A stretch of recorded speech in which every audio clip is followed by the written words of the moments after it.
Well, folks, it is time for the Monday morning race review brought to you by the place that was way busy this weekend.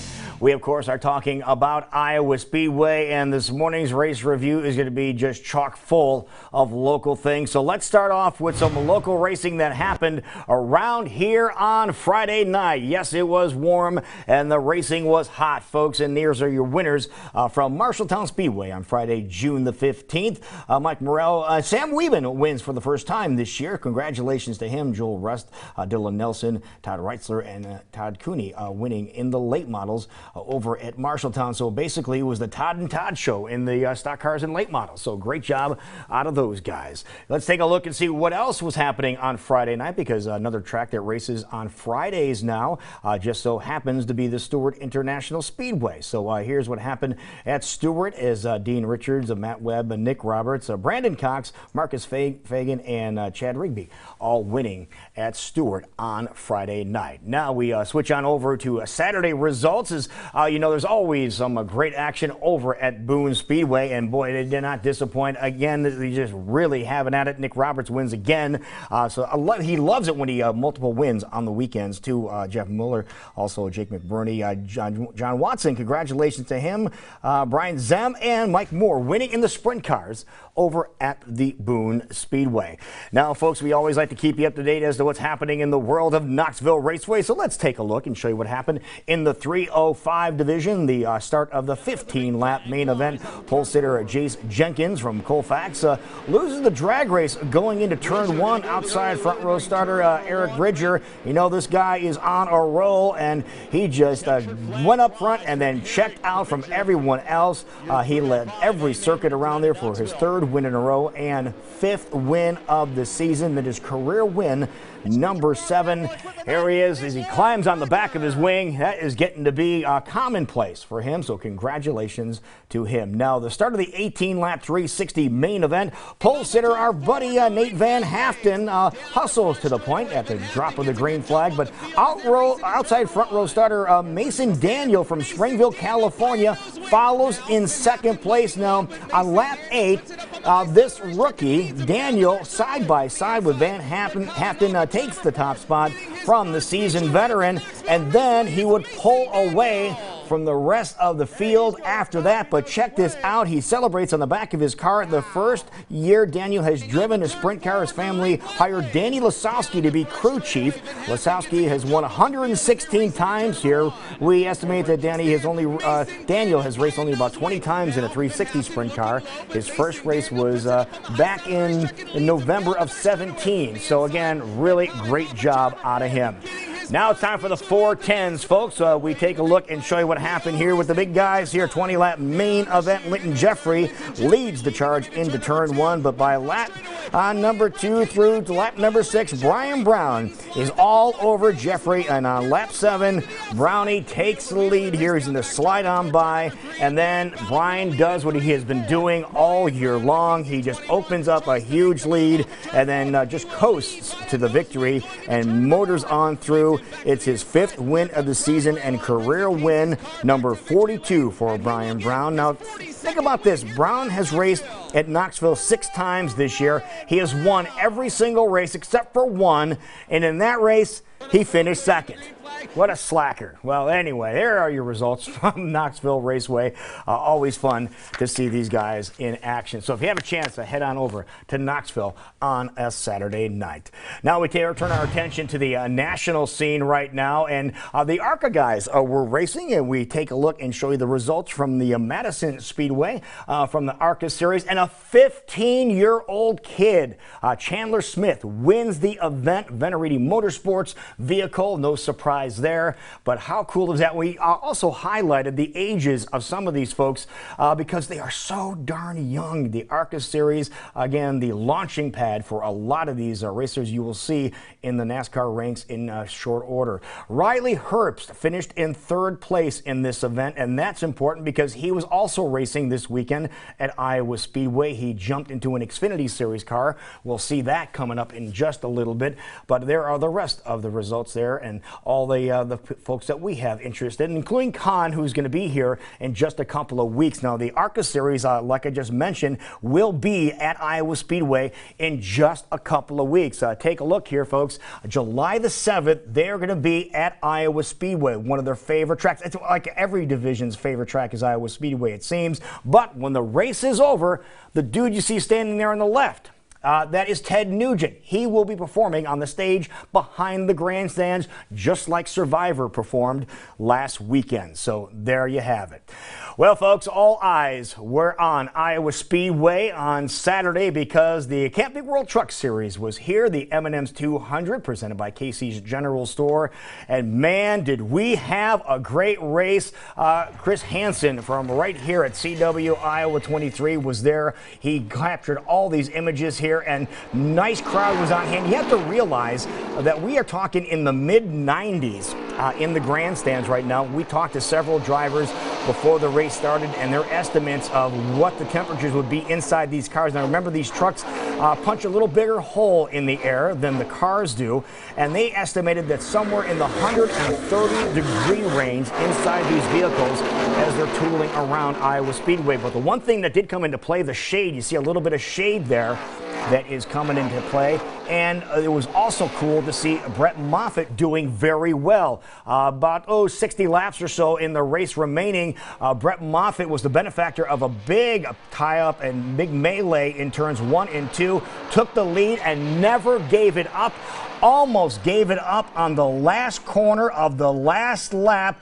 There's our buddy from Grimes, Iowa. You saw him here on Friday. Brett Moffitt wins the Camping World Truck Series race at Iowa Speedway. He was a happy dude, but we just saw him coming out of the fourth corner of the, of course, you have to eat the pizza in Victory Lane. That's a tradition here at Iowa Speedway. You saw him coming out of the fourth corner, right, and taking the lead here. But how about we go back and we show you the last lap. This is the last lap of the truck race. Now, Brett was just watching his rear view mirror, just trying to see what was going to happen here because he knew that Noah Gragson was right there. He is in the 18 truck. That is Harrison Burton in the 51 behind him, but Noah dives underneath him in the last corner, then bounces off the wall, but Brett knew what he was doing. He backed up that corner is what he said after the race, which means you back off a little bit earlier before you get to turn 3, so you have a better exit coming out of turn 4. He let Noah go by. When he went by, he just waited for him to clear. He drove underneath him. It was perfect. It showed you what dirt track experience does, because this happens on dirt all the time. There he is. He slides up, and Brett was in perfect position here to drive right underneath and capture what he calls his biggest win of his career. Here is Brett Moffitt in Victory Lane. I mean, the whole race was really tough for us. We didn't qualify nearly as good as we thought we should, and I was really frustrated with that. And then the first stop, we had a lug nut get caught in between. We worked our way up to 7th, and then on that stop, we had a lug nut get caught in between the wheel and the hub itself, so we had to take the tire back off, and so then we were all the way back to 14th again.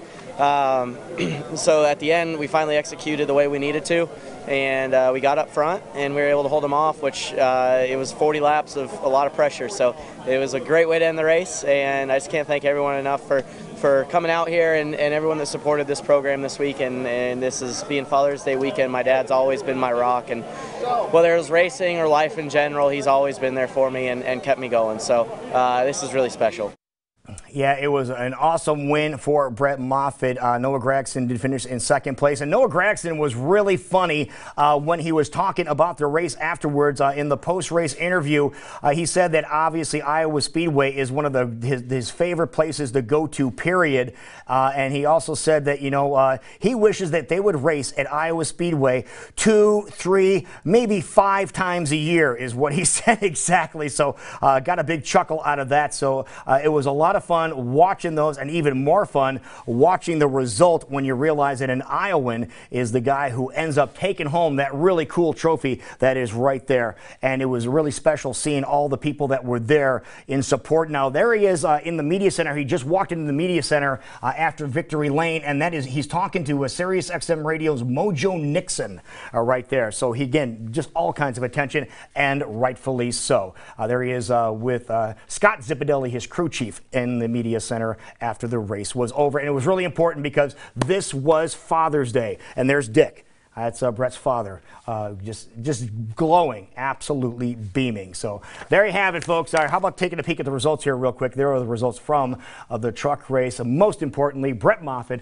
on top of that board. So congratulations there. Now, Sunday, they had a lot to live up on Sunday over at Iowa Speedway. And let's take a look one more time and show you what it looks like from Iowa Speedway. The drivers, again, very friendly with the fans. They're so comfortable around the fans here in Iowa because there's Michael Lynette. I had a chance to talk to him a little bit on Sunday morning as well. Race started again, and the race, again, mid-90s was what was expected. It was about 91 degrees when the race did start, and talking to some of the drivers ahead of time, they anticipated some of the temperatures inside of these cars at about 140 degrees. So you know these guys were really way hot. So they went down, and this was a really cool battle because Justin Allgaier, a guy you've seen on this program several times, leading a good chunk of this race, but there was somebody else that was right at his door handle. We're not just talking close, we're talking racing side by side like they were starting the race, and it was relentless. It wasn't one lap or two laps, it was 20 and 30 and 40 laps side by side.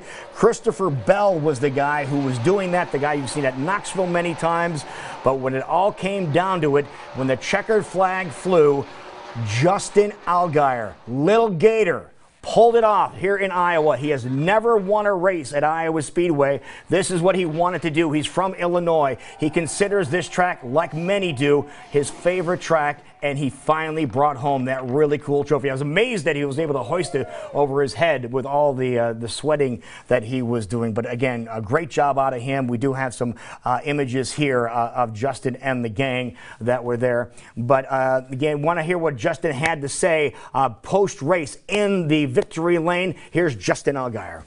You know, the guys did a fantastic job. My hats are off to all the guys on this 7 team. I knew yesterday we were going to be good. Qualifying was a mystery. I was pretty bummed when we didn't qualify as good as we did. We thought we could, and then when the race started, as soon as we took the green flag, I knew we had something special. I knew that there were going to be other cars that were going to be really good there too. The 20 obviously was great. The 22 literally, the 00, the 21. I mean, we just battled it out all day. But I think the thing that I love the most about this team is the never give up attitude. We had great pit stops all day. We made great adjustments, and that's really what it comes down to, is just being there at the end and having that clean air. There it is. What a great guy, and congratulations to him. Now look at the front of that car. Look at the hood of the car. It's not a stripe. Those are ears of corn that he has on that car. He always has corn on his car somewhere, and that's what he had this time. I think that's going to be his lucky charm. But it's a lot of fun. Again, just climbing out of the car, still with his helmet on. Didn't even take his helmet off before he climbed out. I just wanted to celebrate big time, and they did. So congratulations to Little Gator, Justin Allgaier, winning in Iowa. And there's, want to know why they call him Little Gator? There's his dad, Mike. That's Gator. So now you know the origin of Little Gator. You have Gator there in Victory Lane. Happy Father's Day to the whole gang. It was a lot of fun. Christopher Bell, boy, he gave it a heck of a run. Daniel Hemrick and Cole Custer also very well done. And Riley Herbst, the guy that I mentioned earlier, he was in this race too. He jumped over the Truck Series division to jump right into Xfinity Series. It was a one and done. They just wanted to see what he could do. He did rather well, finishing in 6th. Michael Annette from Des Moines finished in 13th place. Joey Gase in 21st from Cedar Rapids. And one more person that I want to make sure we mention, because on the speakers yesterday, I was having a hard time mentioning this dude's name, Alex Labbe. That's the guy, Alex Labbe. That's how you say his name. Finished in 23rd spot. Now, don't forget, Xfinity Series is coming back in just a couple of weeks. Folks, at the end of July, they are going to be here again. If you want to join us, just go on their website, iowaspeedway.com, and get your tickets. It is going to be a lot of fun. There you have it, folks. A very heavily local Iowa Speedway report on the Monday morning race review. A lot of fun this past weekend. Don't